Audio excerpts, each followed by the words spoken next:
Bienvenidas, bienvenidos a este análisis en profundidad. Hoy nos metemos de lleno en varias fuentes que detallan los sucesos alrededor del fallecimiento y el funeral del Papa Francisco. Nos basamos sobre todo en un artículo muy completo, casi una enciclopedia del tema. Tenemos delante un relato que es, casi minuto a minuto en algunos momentos. Los últimos días, la muerte, lo que vino después. Nuestra idea hoy es sacarlo clave, entender bien cómo fue todo, las peculiaridades de este momento histórico y el protocolo que se siguió, siempre basándonos en el material que tenemos, claro. Vale, pues vamos a ello. Hay detalles fascinantes, la verdad, sobre todo en sus decisiones personales y cómo algunos ritos cambiaron bastante. Para empezar, recordemos un poco el contexto de su salud. Antes de abril de 2025. La fuente lo deja claro, ¿no? Era una salud frágil. Sí, la fuente lo documenta bien. Habla de problemas pulmonares crónicos. Venía de la operación de joven que le quitaron parte de un pulmón.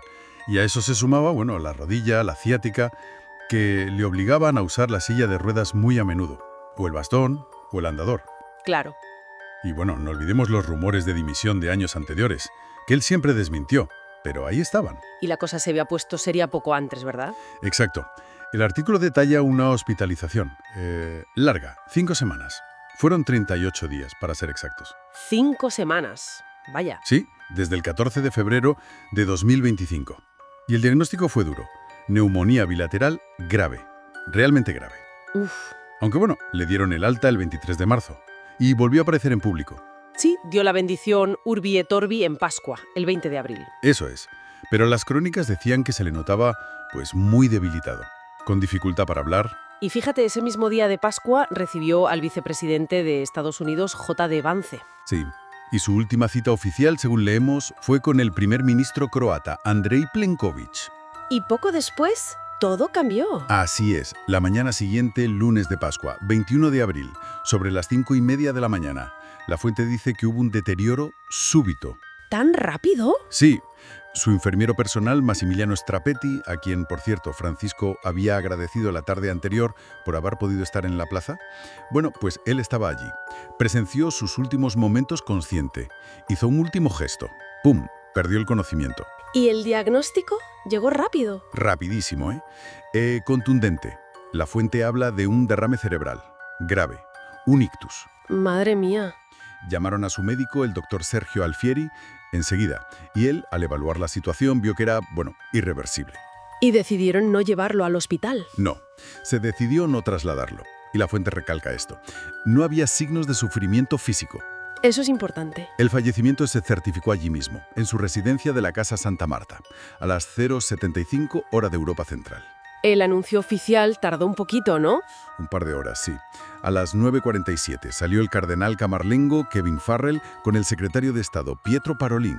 Y comunicó la noticia con profundo dolor, según recoge la fuente. Sí, y las palabras que usó, que también se citan, fueron significativas. Destacó su dedicación al servicio del Señor y de su Iglesia, y cómo enseñó a vivir el Evangelio con fidelidad, valentía y amor universal, especialmente en favor de los más pobres y marginados. Palabras muy suyas, ¿no? Totalmente. Y a partir de ahí se activó todo el mecanismo. Inmediatamente. El protocolo de sede vacante, el periodo entre papas, hubo que certificar la muerte, claro, clínicamente y con el rito tradicional ese de llamarle por su nombre de pila. ¿Jorge Mario? Eso es, 3 veces. Sin respuesta. Y se selló el apartamento papal. Y el acta de defunción confirma la causa. Sí, firmada por el profesor Andrea Arcangeli, el jefe de Sanidad Vaticana. Confirma. Ictus cerebral, y colapso cardiovascular irreversible. Y aquí es donde la cosa se pone, especialmente interesante. Lo que revela la fuente sobre sus deseos para el funeral. Parece que Francisco había dejado instrucciones muy claras. Muy claras, sí. Casi como queriendo marcar también cómo debía ser ese último adiós público. A ver, cuenta. Pues mira, había pedido explícitamente ser metido directamente en un único ataúd, de ciprés. Sencillo. Uno solo. Pero lo tradicional son 3, ¿no? Exacto. Ciprés, luego plomo y luego olmo o roble. Una tradición de siglos. Pues él pidió romper con eso. Solo uno, de ciprés. Vaya. ¿Y qué más? Pidió también que no se usara catafalco, el soporte elevado para exponer el cuerpo. Ah, Y que la capilla ardiente no fuera en el Palacio Apostólico, como es habitual, sino directamente en la Basílica de San Pedro. directo a la basílica. Sí. Y además indicó que los ritos funerarios siguieran el ceremonial de los obispos, que es más sencillo, menos pomposo. Una simplificación tremenda. Casi una declaración de intenciones final, ¿no? Si lo comparas con otros funerales papales. Totalmente. Y cuadra perfectamente si piensas en su pontificado. Esa insistencia en la sencillez, en la humildad. Sí, hay coherencia. Es coherente, sí. Pero quizá la petición más rompedora, la que más titulares dio, fue la del lugar del entierro. Ah, sí, eso fue sorprendente para muchos. Pidió ser enterrado en Roma, sí, pero en la Basílica de Santa María la Mayor. Fuera del Vaticano. Fuera de San Pedro, sí.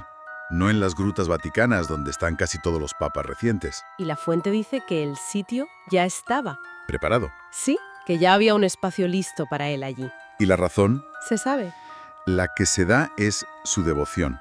Una devoción muy profunda y muy conocida que tenía al icono de la Virgen Salus Populi Romani, la protectora del pueblo romano, que está allí, en esa basílica. Un sitio que visitaba mucho, es verdad. Muchísimo.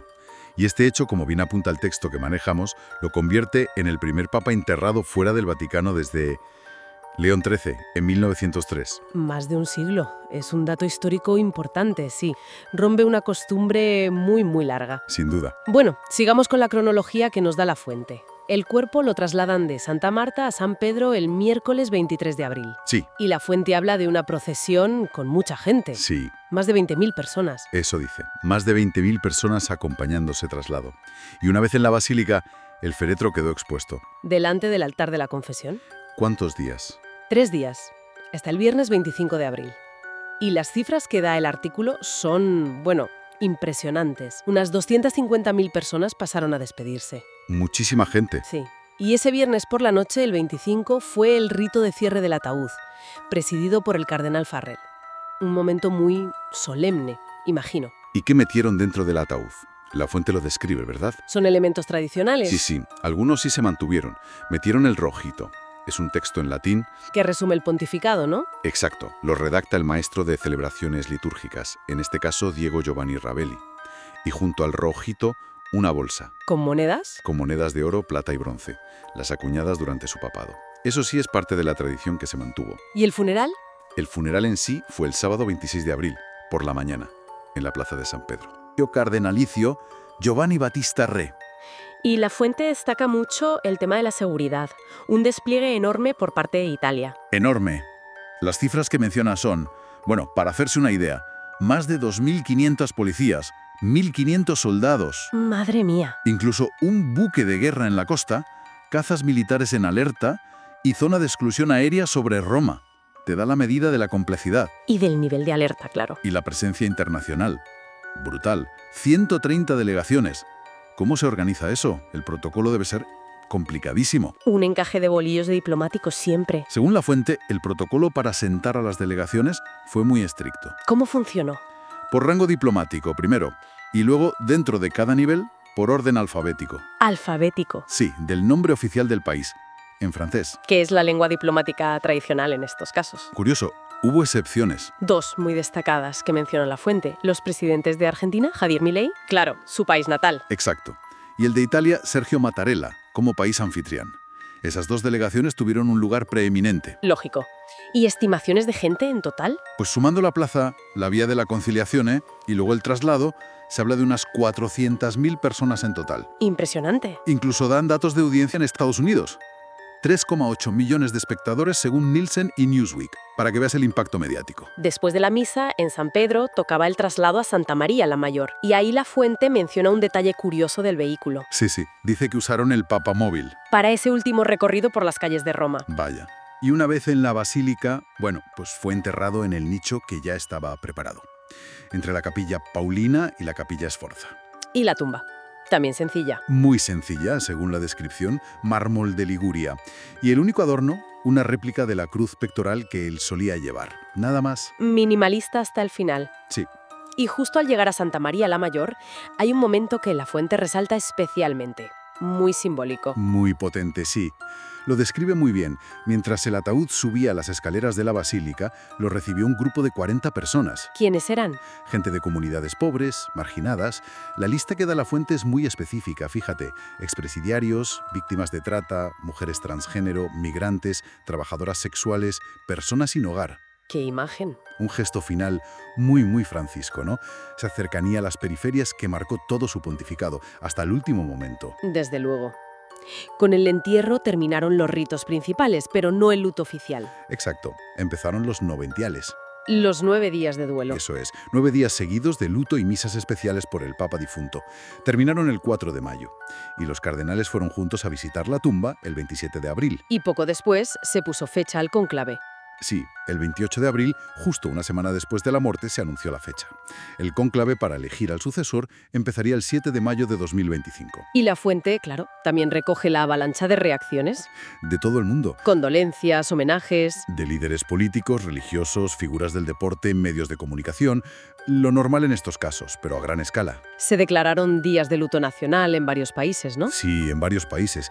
Incluso menciona la fuente algunos encuentros diplomáticos breves. Al margen del funeral. Sí, aprovechando que estaban todos allí. Menciona uno entre el presidente de UEI, Donald Trump, y el presidente ucraniano, Volodymyr Zelensky. Cosas que pasan en estos eventos.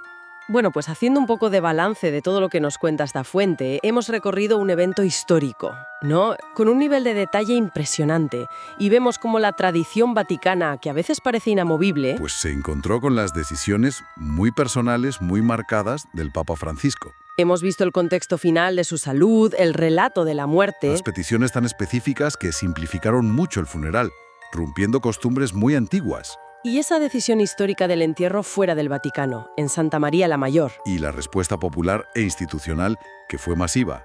Queda claro el qué pasó y el cómo pasó, según este relato tan detallado que hemos analizado. Sí, y quizá una reflexión final que surge al ver todo esto, es justo sobre esas rupturas. Esas rupturas conscientes con la tradición funeraria papal que la fuente documenta también. El ataúd único, el sitio del entierro, la simplificación del rito. Si nos quedamos solo con lo que está descrito aquí, uno no puede evitar preguntarse qué señalaban esas decisiones, qué podrían sugerir sobre el legado que él quería dejar, o incluso, sobre posibles caminos futuros para la propia institución. Interesante. Una pregunta que desde luego queda abierta y que invita a seguir pensando. Con ella, pues terminamos este análisis en profundidad de hoy.